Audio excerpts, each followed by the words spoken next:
कल 5 जून बिहार में संपूर्ण क्रांति दिवस मनाया जाएगा और इसके साथ ही कल बिहार की सड़कों पर छात्रों का प्रदर्शन होगा। प्रदर्शन इसलिए है डोमिसाइल नीति लागू करने की मांग। वैसे अगर नजर डाला जाए तो 2020 में डोमिसाइल नीति लागू की गई थी, लेकिन ठीक 2023 में डोमिसाइल नीति हटा ली गई। राजद इसका आरोप नीतीश कुमार पर लगा रही है।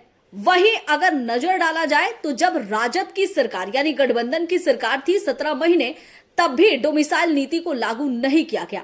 हालांकि 2020 में राजद के मैनिफेस्टो में डोमिसाइल नीति लागू करने की बात कही गई थी, लेकिन जैसे ही राजद सत्ता में आई, तेजस्वी यादव ने इस डोमिसाइल नीति की तरफ नहीं देखा।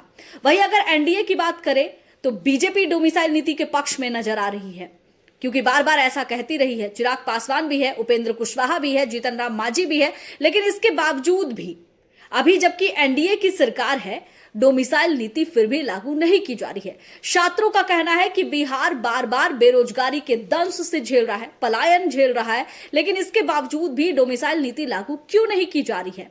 सरकार की ये फेलियर नीति बताई जा रही है, क्योंकि डोमिसाइल नीति अगर लागू कर दी जाती है तो इससे वहां के युवाओं को लाभ मिलेगा।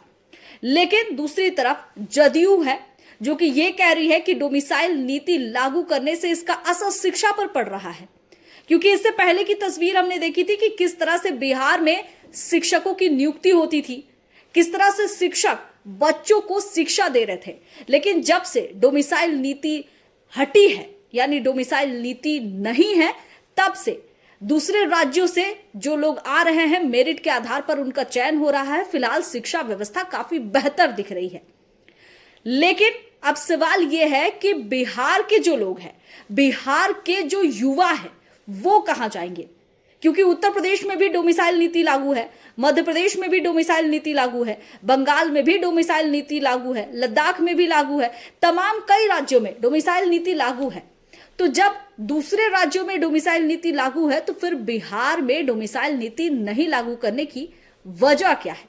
अब सवाल नीतीश कुमार पर उठ रहा है कि नीतीश कुमार क्यों नहीं अपने सरकारी तंत्र को सही करते हैं। अगर मेरिट के आधार पर चयन करना है तो क्या बिहार में ऐसे युवाओं की कमी हो गई है, क्योंकि बिहार जेपी नारायण की भूमि रही है।